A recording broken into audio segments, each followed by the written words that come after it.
Okay, नया chapter start करा है, advance ruling.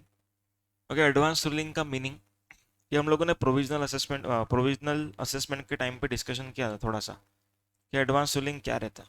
Okay, advance ruling मतलब कि हम लोग ऑफिसर को ही पूछ रहे हैं कि मतलब एडवांस रूलिंग अथॉरिटी को पूछ रहे हैं, अपने ऑफिसर को नहीं, एडवांस रूलिंग अथॉरिटी को पूछ रहे हैं कि ये ट्रांजेक्शन का टैक्सेबिलिटी क्या होना चाहिए, आप बताओ। ओके, तो कुछ ऐसे सवाल रहते हैं जो हम लोग पूछ सकते हैं एडवांस रूलिंग में। प्रोविजनल असेसमेंट में दो ही चीज पूछ सकते थे, value of supply and rate of tax. लेकिन यहाँ पर कुछ क्वेश्चन है जो हम लोग पूछ सकते हैं। ओके, यहाँ पर लिखा हुआ। तो एडवांस रूलिंग अथॉरिटी जो रहता है वो कैसे फॉर्म होता है, वो स्टेट वाइज रहता है, हर स्टेट में रहता है वो। It is not national level authority. Okay, वो कैसा रहेगा, हर स्टेट का रहेगा। महाराष्ट्र का एडवांस रूलिंग रहेगा।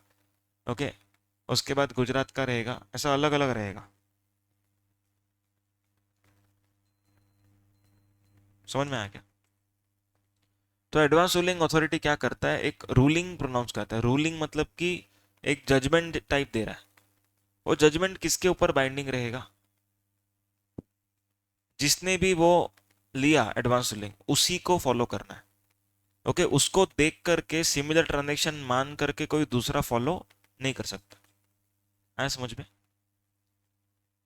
अगर एडवांस रूलिंग हम लोग के फेवर में है, ओके, असेसी के फेवर में, असेसी के फेवर में एडवांस रूलिंग, तो कौन इसको चैलेंज करेगा? अपना ऑफिसर। ओके, जो भी जुरिस्डिक्शन ऑफिसर रहेगा वो क्या करेगा, चैलेंज करेगा। वो अपील फाइल करेगा। किधर अपील फाइल करेगा? कमान, एडवांस रूलिंग अथॉरिटी के अपीलेट अथॉरिटी के पास। Okay, not normal appellate authority, उन लोग के पास नहीं करेगा। किसके पास करेगा? एडवांस रूलिंग के अपीलेट अथॉरिटी के पास करेगा। ओके, या तो अगर हमको ऐसा लग रहा है कि एडवांस रूलिंग वालों ने गलत बोला है तो हम लोग भी अपील फाइल कर सकते हैं। समझ में आया पॉइंट? बस तो भी हम लोग को ये चैप्टर में क्या सीखना है, कौन से केसेस में हम लोग एडवांस रूलिंग ले सकते हैं, कितने दिन में हम लोग को रिप्लाई मिलना चाहिए, अपील कितने दिन में करना है, कितना रुपया फीस पे करना है। क्लियर है? एंड सम रूल्स, थोड़ा सा रूल्स है, सबको क्लियर है? इतना ही पढ़ना है बस। एंड अगर कुछ मिस्टेक हुआ एडवांस रूलिंग वालों से तो कितने टाइम में रेक्टिफाई कर सकते हैं। तो पहले पढ़ते हैं यहाँ पर। An advance ruling helps the applicant in planning his activities which are liable for GST payment well in advance. It also brings certainty in determining tax liability. Okay, tax का कितना अमाउंट भरने को आएगा, ओके, वो ढूंढने में मदद मिलता है। As the ruling given by authority is binding on applicant as well as concerned government authorities. किसके ऊपर बाइंडिंग रहता है ये? जिसने अप्लाई किया उसके ऊपर तो रहेगा ही, उसके साथ साथ गवर्नमेंट अथॉरिटी मतलब अपने ऑफिसर के ऊपर भी बाइंडिंग रहेगा। लेकिन अगर उसको एक्सेप्टेबल नहीं है तो अपील फाइल कर सकते हो। अगर उसने अपील फाइल नहीं किया तो उसको फॉलो करना ही पड़ेगा, क्योंकि वो ऐसा नहीं बोल सकता कि नहीं नहीं मेरे को नहीं जम रहा है, पर उसको अपील करना है तो विद इन टाइम लिमिट ही अपील करना है। Okay, further it helps in avoiding long drawn and expensive litigation at later date. Seeking advance ruling is inexpensive and procedure is simple and expeditious. Inexpensive मतलब सस्ता है। Okay, 5,000 रुपया fees है, मतलब सस्ता है। लाखों का गुड्स अपन बेच रहे हैं, लायबिलिटी लाखों का आ सकता है बाद में। उससे अच्छा 5,000 रुपया खर्चा करके एडवांस सेलिंग में जाओ। सीए भी उतना पैसा ले लेगा एडवाइस लेने का, उससे अच्छा गवर्नमेंट से एडवाइस ले लो। क्लियर है क्या? Important points. Applicability of advance ruling. The advance ruling is binding on the applicant only and government authorities, meaning thereby if an applicant has followed advance ruling, then adjudicating authority cannot issue order which is in contravention to ruling pronounced by advance ruling authority। मतलब कि अगर समझो, मान के चलो हम लोग ने गवर्नमेंट को पूछा, मतलब एडवांस रूलिंग अथॉरिटी को पूछा कि ये ट्रांजेक्शन में क्या होना चाहिए, उन्होंने बोला कि टैक्स पे नहीं करना चाहिए, हमने पे नहीं किया, ऑफिसर ने अपील भी नहीं किया एडवांस रूलिंग को, अभी वो अचानक से ऑर्डर निकालता है 2 साल के बाद कि गलत है, टैक्स पे करना चाहिए। ओके, तो वो ऐसा कर नहीं सकता है। समझ में आया क्या बोला? He can not issue such order which is in contravention to ruling. मतलब कि एक तरफ से आप बोलते हो पे नहीं करना है, और एक तरफ से बोलते हो कि पे करो, ऑर्डर बनाया। पॉइंट समझ में आया क्या बोला? तो एडवांस रूलिंग का जो फाइनल रूलिंग रहेगा, it would be applicable on applicant as well as government officer, unless he appeals. Okay, आगे। Appeal by proper officer if the view of advance ruling is unacceptable, okay, he shall file appeal before appellate authority for advance ruling. इसको triple A R बोलेंगे। Okay, normal A R रहेगा, advance ruling authority, and ये वाला triple A R. Deeming fiction if appeal is not filed, okay, ये भी discuss किया। If he fails to file appeal then it is deemed that in respect of said applicant are very important। in respect of said applicant, example, 2 जन थे metal traders, metal, okay, metal का trading कर रहे थे 2 जन। एक जन advance ruling में गया, उसने पूछा एडवांस रूलिंग अथॉरिटी को कि टैक्स भरो कि नहीं इस ट्रांजेक्शन पे। एडवांस रूलिंग अथॉरिटी ने बोला मत भरो, एंड इस पर्सन का, ए का जो ऑफिसर है, उसने अपील फाइल नहीं किया। अभी जो बी है, बी भी ए को देख के यही फॉलो करने लगा, नहीं कर सकता। समझ में आया? और अगर किया तो ऑफिसर क्या करेगा? ऑर्डर पास करेगा बी के अगेंस्ट। तो बी ये स्टैंड नहीं ले सकता कि एडवांस रूलिंग तो मिला हुआ था ना ए को, वैसे ही तो हमने किया, नहीं कर सकता। समझ में आया क्या?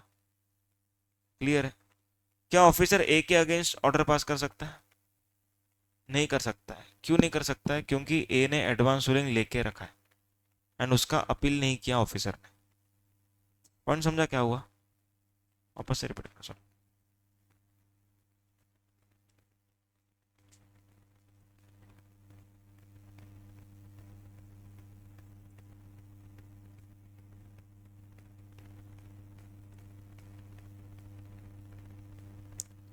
मान के चलो कि ए करके एक पर्सन है और एक बी करके पर्सन है, ओके, 2 पर्सन है। ए ने एडवांस रूलिंग अथॉरिटी से, okay, authority for advance ruling से एक रूलिंग लिया जो ए के फेवर में आया, ओके, ए के फेवर में आया, and proper officer did not file appeal. Okay, अभी ऑफिसर अचानक से 2 साल बाद क्या ऑर्डर भेज सकता है क्या ए को? ओके, अचानक से ए को ऑर्डर भेज सकता है क्या कि टैक्स भरो? नहीं। Okay, proper officer, okay, cannot pass order against A. यहां तक समझा? लेकिन प्रॉपर ऑफिसर क्या कर सकता है? दूसरे असेसी के लिए, दूसरे असेसी के लिए he can pass order. Okay, दूसरे असेसी के लिए ही कैन पास ऑर्डर। क्यों? हाँ, क्योंकि बी ने एडवांस रूलिंग नहीं लिया है। समझ में आया पॉइंट? तो बी कभी भी ऐसा नहीं बोल सकता कि ए के अगेंस्ट क्यों आप ऑर्डर नहीं बना रहे हो, मेरे अगेंस्ट क्यों बना रहे हो। ओके, ऐसा कुछ चैलेंज नहीं कर सकते।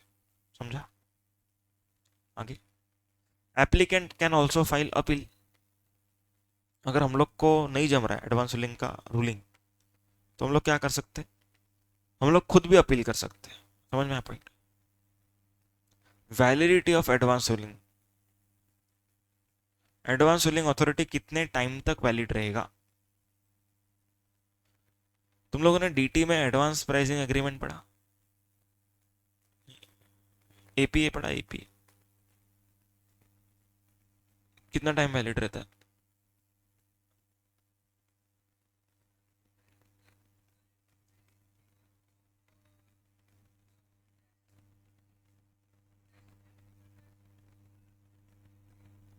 ओके, रोल बैक करके था एक प्रोविजन।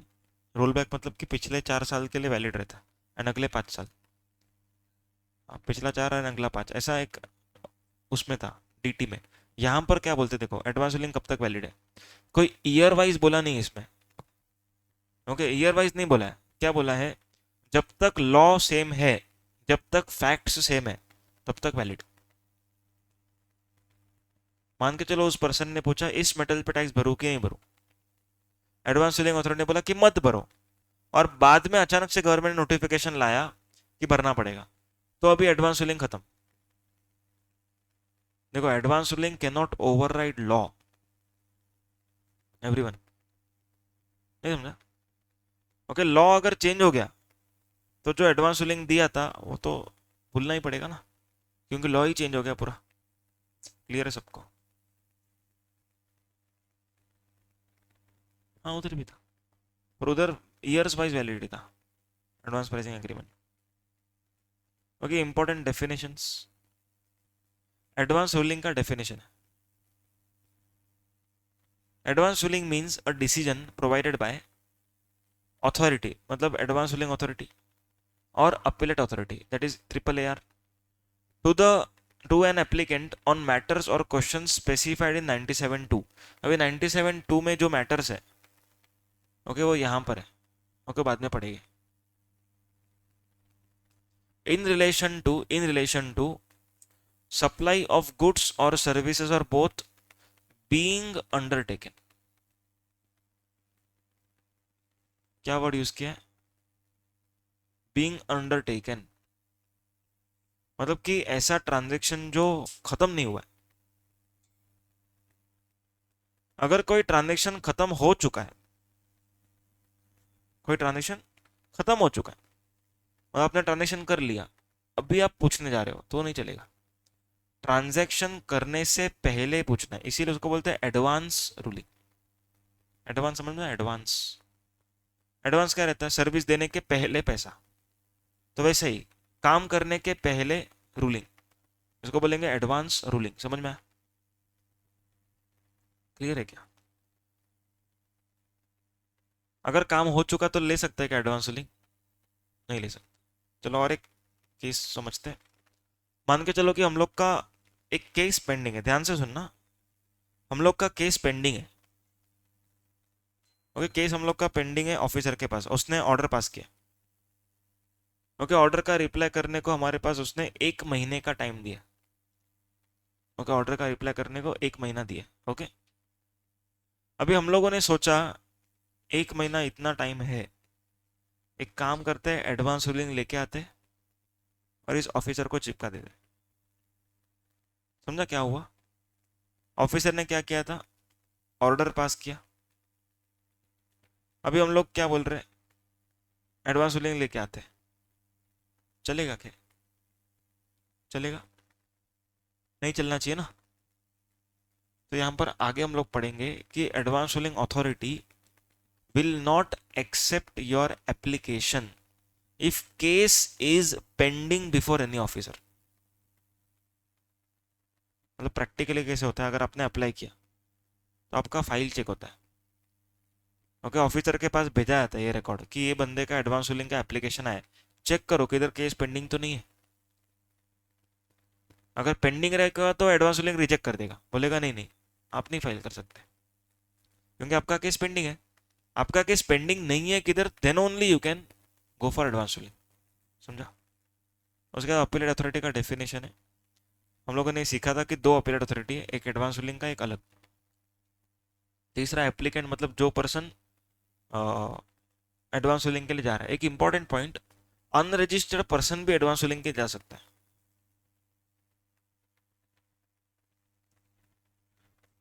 अनरजिस्टर्ड पर्सन भी एडवांस रूलिंग के लिए जा सकता है। उसको ये पूछना है कि मैं नंबर लूं कि नहीं लूं, तो नंबर लेके थोड़ी पूछेगा। समझ में आया क्या?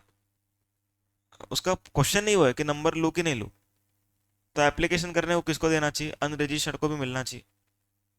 ओके, तो यहां पर बोला है एनी रजिस्टर्ड पर्सन और डिजायरस ऑफ ऑब्टेनिंग रजिस्ट्रेशन। देखो, ये डेफिनेशन है, ये डिजायरस ऑफ ऑब्टेनिंग रजिस्ट्रेशन, मतलब कि अगर मेरा सवाल है रजिस्ट्रेशन लूं कि ना लूं, उस सवाल के लिए मैं क्या कर सकता हूं, एडवांस रूलिंग। ओके, कुछ केसेस हम लोग चेक करते हैं जिसमें एडवांस रूलिंग ले सकते हैं। देखो इसके अंदर कौन सा केस नहीं है पहले वो समझते हैं। एडवांस रूलिंग जो रहता है वो कैसा रहता है, स्टेट वाइज। अगर प्लेस ऑफ सप्लाई के बारे में पूछा महाराष्ट्र एडवांस रूलिंग अथॉरिटी को, क्या आंसर आएगा? हाँ, गुजरात वाले को पूछा तो गुजरात वाले। तो ये लोग स्टेट जो एडवांस रूलिंग अथॉरिटी है वो बायस हो जाएगा अपने स्टेट के लिए। तो इसीलिए गवर्नमेंट ने क्या बोल दिया, प्लेस ऑफ सप्लाई का मैटर रहेगा तो एडवांस रूलिंग अथॉरिटीज डिसाइड नहीं कर सकती। समझा पॉइंट क्या बोला? Advance ruling authority can not decide. क्या डिसाइड नहीं कर सकते कि क्या प्लेस ऑफ सप्लाई होगा। समझ में आया क्या? आगे ये कुछ क्वेश्चंस है जिसमें एडवांस रूलिंग के लिए हम लोग जा सकते हैं। सबसे पहला, क्लासिफिकेशन ऑफ गुड्स और सर्विस। मतलब हम लोग जो बेच रहे हैं वो गुड्स है कि सर्विस है, वही नहीं मालूम, पूछने के लिए जा सकते हैं। ओके, हम लोग को HSN नहीं मालूम, पूछने के लिए जा सकते हैं। टैक्स का रेट हम लोग पूछने आ सकते हैं। कंपोजिट सप्लाई, मिक्स सप्लाई, ये सब पूछने को जा सकते हैं। समझ में आया पॉइंट? तो सबसे पहला पॉइंट किसके लिए जा सकते हैं हम लोग? क्लासिफिकेशन ऑफ गुड्स और सर्विस। क्यों इंपॉर्टेंट था क्लासिफिकेशन? बोलो बराबर बराबर। वो गुड्स और सर्विस का क्लासिफिकेशन क्यों इंपॉर्टेंट था? Time of supply goods service अलग, place of supply goods service अलग, शेड्यूल 2। ओके, उसके बाद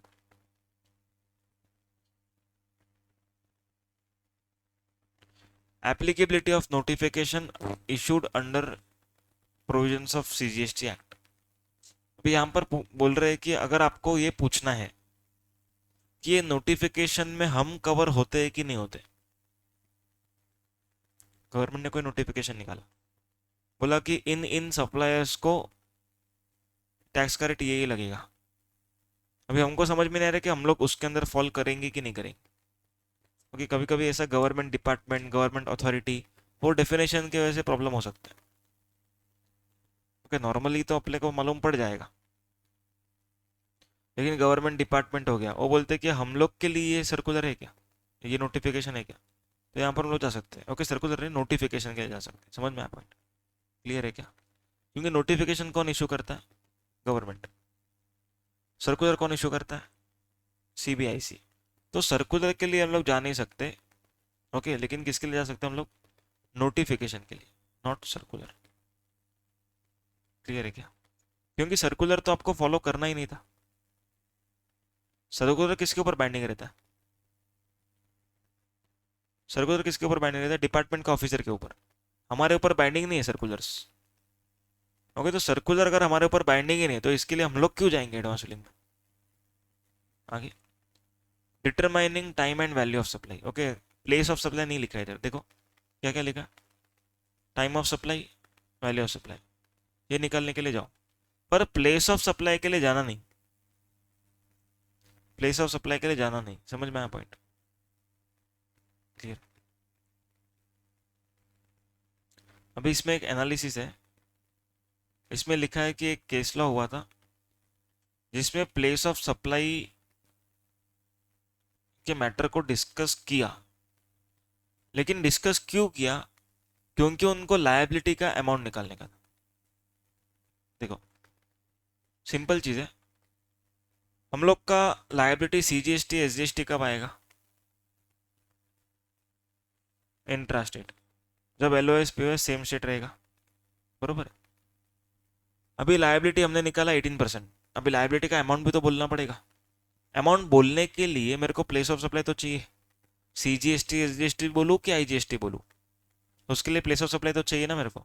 तो उतना डिटरमाइन किया तो चलेगा, लेकिन आप पूरा का पूरा केस प्लेस ऑफ सप्लाई के ऊपर डिस्कशन नहीं कर सकते। समझा पॉइंट? समझ में आया? पक्का क्लियर है क्या? उसके बाद एडमिसिबिलिटी ऑफ ITC हम लोग को मिलेगा कि नहीं मिलेगा?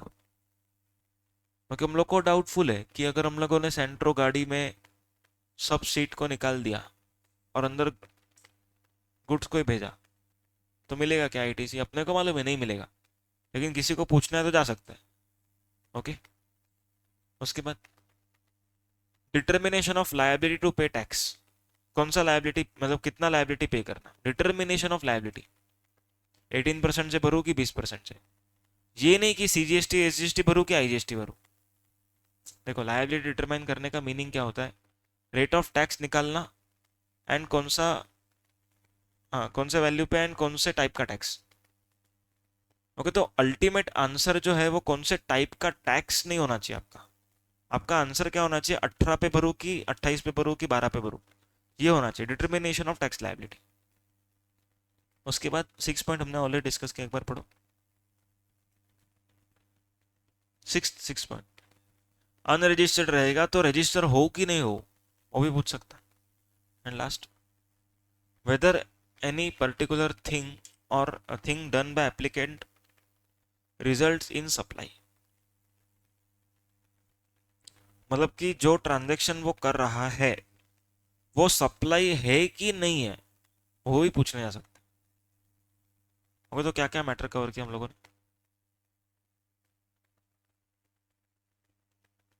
ओके, सबसे पहला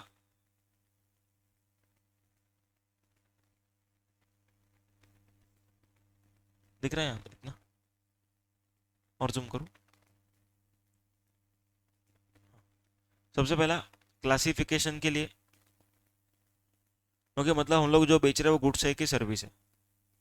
देखो, इसको याद करने का है, सबसे पहला सप्लाई है, गुड्स है कि सर्विस हो गया। दूसरा सप्लाई है कि नहीं,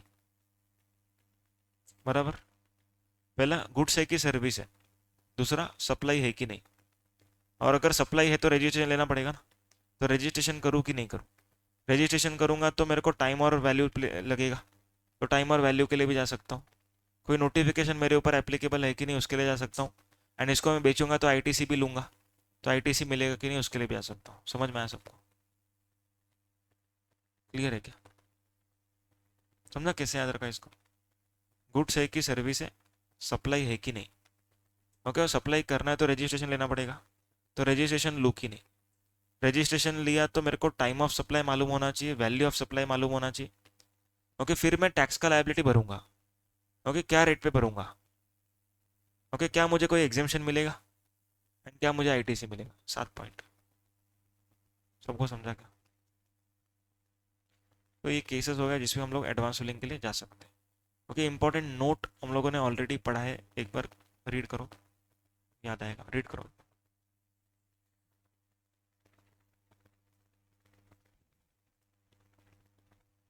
पढ़ा।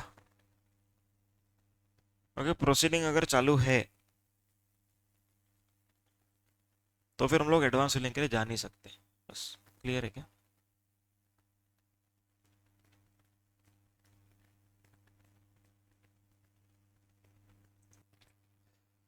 Next section, procedure for application to advance filling authority. Okay, advance filling authority के पास जाने का क्या प्रोसीजर है। ओके, सबसे पहला तो फीस है। ओके, 5,000 रुपया CGST, 5,000 रुपया SGST, टोटल फीस 10,000। ओके, इतना फीस देना पड़ेगा एडवांस फिलिंग मांगने के लिए। इतना तो कोई CA या CA में भी ले लेता है, कोई नोटिस वगैरह मतलब रिप्लाई करने का या तो कोई एडवाइस देने का, कंसल्टेंसी का। Application shall be forwarded, application shall be forwarded to check whether proceedings are pending और कंप्लीटेड। ओके, हम लोगों ने देखा था, advance filling authority shall send a copy of application to concern officer. Concern officer मतलब कि जो हमारा ऑफिसर है उसको भेजेगा कि इसके अगेंस्ट कोई प्रोसीडिंग पेंडिंग तो नहीं है।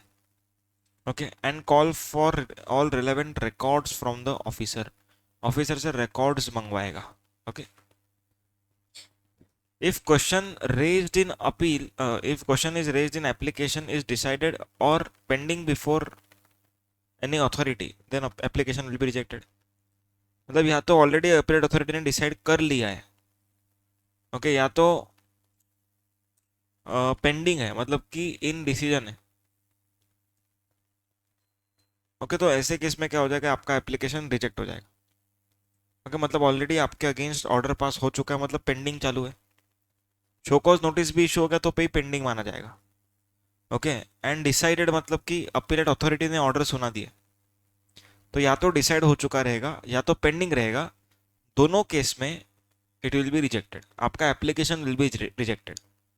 आप क्या कर रहे हो, क्रॉस वेरीफाई कर रहे हो, ओके, क्रॉस वेरिफिकेशन करने का काम कर रहे हो। शो कॉज दिया, शो कॉज के सामने फिर हम लोग सोच रहे एडवांस रूलिंग लेके आते हैं, तो ऐसा नहीं चलेगा। उसके बाद speaking order, speaking order shall be passed on rejection. Okay, जब भी एडवांस रूलिंग अथॉरिटी अपने एप्लीकेशन को रिजेक्ट करेगा तो उन लोग को क्या पास करना पड़ेगा, स्पीकिंग ऑर्डर। स्पीकिंग ऑर्डर मतलब कि सारे के सारे फैक्ट्स होने चाहिए उसमें, ओके, सारे के सारे सेक्शन नंबर होने चाहिए, मतलब एकदम डिटेल्ड होना चाहिए, ओके, उसके अंदर सब कुछ होना चाहिए। ऐसा नहीं कि रिजेक्ट कर दिया बस इतना लिखा नहीं चलेगा, आपको लिखना पड़ेगा, रीजंस लिखना पड़ेगा। Time limit to pronounce ruling by advance ruling authority, कितने टाइम में रूलिंग देना पड़ेगा, within 90 days from application. Okay, 90 दिन के अंदर अंदर क्या देना पड़ेगा, एडवांस रूलिंग अथॉरिटी को अपना रूलिंग सुनाना पड़ेगा कि ये ट्रांजेक्शन पे ये लायबिलिटी आएगा, ओके, ये टैक्सेबिलिटी आएगा। Before giving ruling, advance ruling authority must here the applicant और हिज ऑथराइज्ड रिप्रेजेंटेटिव। मतलब कि रूलिंग पास करने के पहले हम लोग को एक बार बुलाना पड़ेगा उनको कि ये रूलिंग हम लोग पास कर रहे हैं, ओके, आपका कोई दूसरा ओपिनियन तो नहीं है, और है तो क्यों है बताओ। तो ये सब हम लोग को देना पड़ेगा उसको, ओके। उसके बाद डिफरेंस ऑफ ओपिनियन, अभी जो एडवांस रूलिंग अथॉरिटी रहता है उसमें मेंबर्स रहते हैं, मेंबर्स, ऐसा एक जन नहीं रहता वो, ओके, वो पूरा मेंबर्स रहता है। If there is a difference of opinion between two members of a advanced ruling authority, they shall refer the point or points on which they differ to triple AR। मतलब कि कोई transaction पे हम लोग को doubt आ रहा है, मतलब कि एक जन हाँ बोलता है एक जन ना बोलता है, तो इसको किसको रेफर करेंगे, ट्रिपल AR को, मतलब कि appellate authority for advance ruling के पास हम लोग भेजेंगे ये पॉइंट को, for hearing the issue. If the members of triple AR are also unable to come to a common conclusion, it shall be deemed that no advance ruling has been given। Point समझा, मतलब triple AR के जो members है वो लोग भी बोलते हैं कि दो जन इधर भी हाँ बोल रहे दो जन ना बोल रहे, तो क्या माना जाएगा, एडवांस रूलिंग अथॉरिटी नहीं दे सकते, एडवांस रूलिंग नहीं दे सकते, समझ में आया। Final copy of advance ruling, जब भी एडवांस रूलिंग निकलेगा, ओके, तो किस किस को देना पड़ेगा, पहली बात तो साइंड होना चाहिए, एंड एप्लीकेंट को देना चाहिए, concern officer and jurisdictional officer, okay, इन लोग सब लोग को देना पड़ेगा।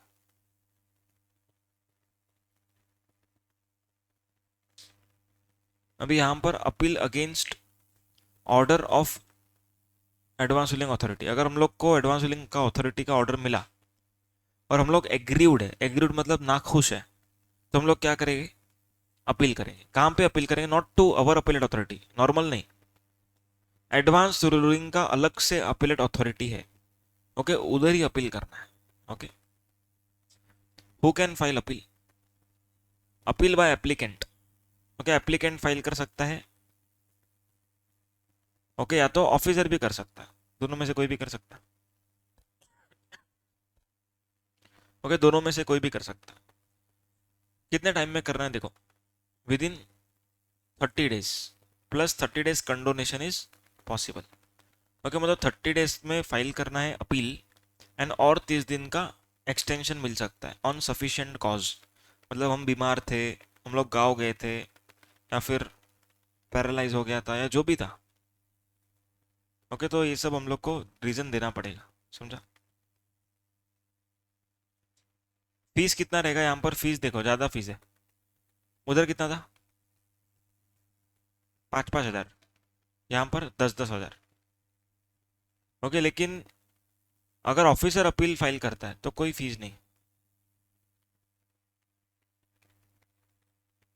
हाँ, ऑफिसर तो अपना ही है, ओके, तो कोई फीस नहीं, समझा। बेसिकली फीस क्यों रखते हैं, क्योंकि नहीं तो कोई भी फालतू मतलब ऐसे ही आ जाएगा अपील, ऐसे ही आ जाएगा अपील करने को, है ही नहीं कुछ ग्राउंड, ऐसे ही कर दिया अपील, तो टाइम वेस्ट होएगा ना इन अथॉरिटीज का। तो इसीलिए क्या बोला कि 20,000 रुपया हम लोग रखेंगे, तो कौन आएगा? जो सीरियस रहेगा वही आएगा, एंड ऑफिसर तो हमेशा सीरियस ही रहेगा, तो उसको नहीं आएगा। क्लियर? इसको भी टाइम लिमिट सेम दिया, 30+30।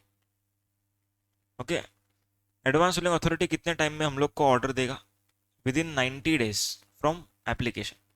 हम लोग को ऑर्डर मिलने के बाद हम लोग क्या कर सकते हैं? अपील कर सकते हैं। कितने टाइम में कर सकते हैं? With in 30 days, and 30 days का एक्सटेंशन पॉसिबल। क्लियर? यहाँ पर concerned officer and jurisdiction officer का मीनिंग दिया हुआ है। ओके, एक्ट में नहीं है, ये मैंने लिखा है ऐसे। In normal circumstances concerned officer will be the officer in whose jurisdiction the applicant is located. Thus, it can be seen that the decision of the appellate authority is also treated as an advance ruling. Further, when the concerned officer is transferred to another jurisdiction, the AAR will be still applicable on new officer of same jurisdiction. देखो, हम लोगों ने पहले देखा था advance ruling is applicable on, binding on concerned officer. Concerned officer मतलब कि से मिस्टर एक्स, ये कंसर्न्ड ऑफिसर है। लेकिन अगर मिस्टर एक्स चला गया,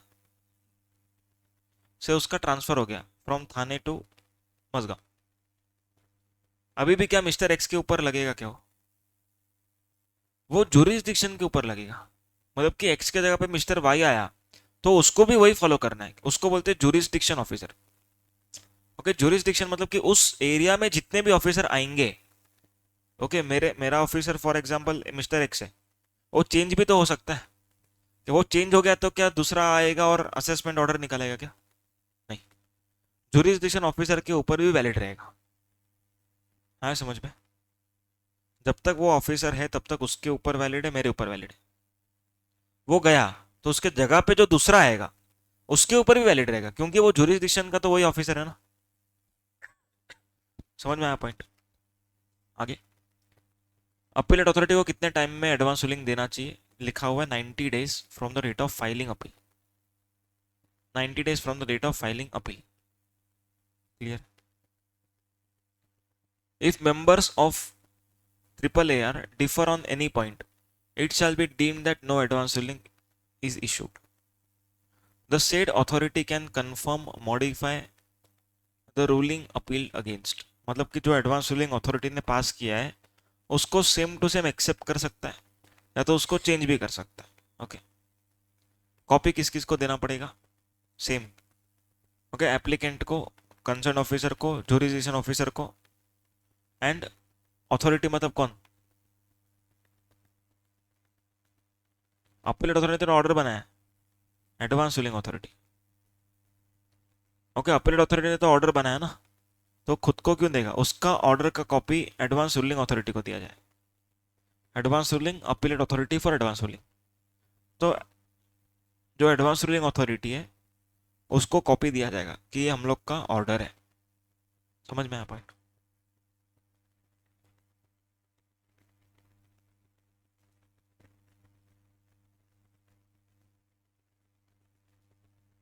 ओके, लास्ट एक कंसेप्ट है,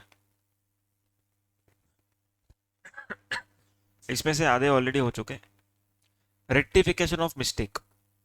अगर एडवांस रूलिंग अथॉरिटी को या तो AAAR को ओके ऐसा लगता है कि कुछ मिस्टेक हो चुका है, तो वो लोग क्या कर सकते हैं? उस मिस्टेक को रेक्टिफाई कर सकते हैं कि they can rectify the mistake okay within 6 months from the date of order. Clear है क्या? एंड अगर उस मिस्टेक को रेक्टिफाई करने से लायबिलिटी बढ़ रहा है तो हम लोग को पहले सुनना पड़ेगा, that is opportunity of being heard देना पड़ेगा।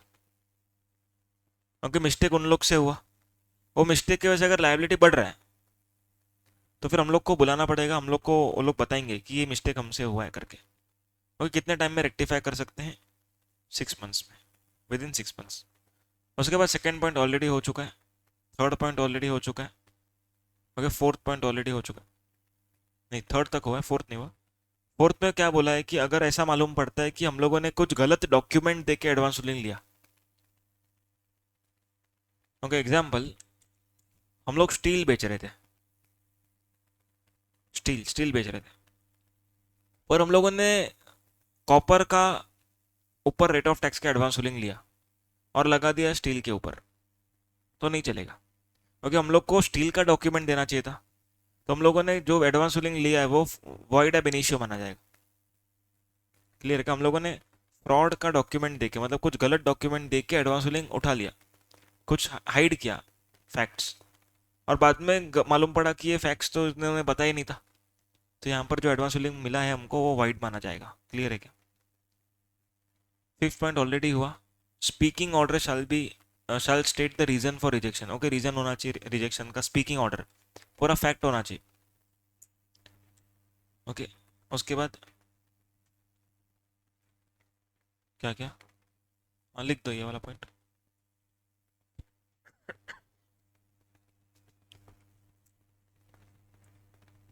हाँ दोनों लिख दो, दोनों अपना हुआ ही है, वैसे ही हम लोगों ने स्पीकिंग ऑर्डर के ऊपर डिस्कशन किया ही था। क्या क्या, हाँ लिखो ना इसको।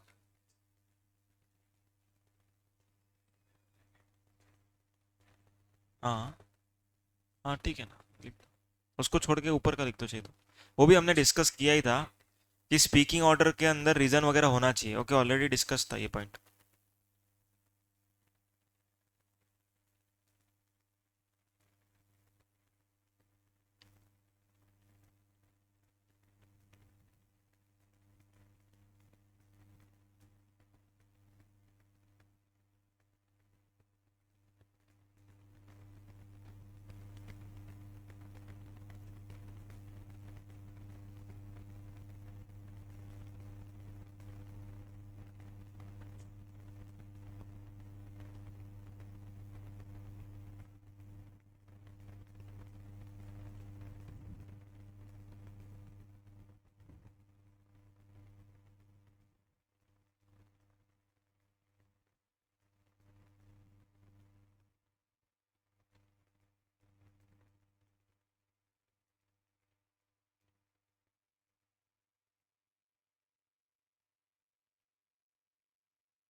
वो लिख के डन। हाँ तो क्या बोला हुआ है यहाँ पर कि स्पीकिंग ऑर्डर बनाना पड़ेगा, मतलब कि पूरा रीजन देना पड़ेगा कि भाई रिजेक्ट क्यों किया। Okay, and last point, authority for advance ruling shall examine the application along with records, and after hearing the applicant or his authorized representative will pass the order either admitting the application or rejecting the application। मतलब हम लोग अगर apply करते हैं तो reject करने के पहले उसको मतलब बोलना पड़ेगा, बताना पड़ेगा, अपॉर्चुनिटी ऑफ बीइंग हर्ड देना पड़ेगा। समझ में? Let's it with this chapter. Clear है क्या?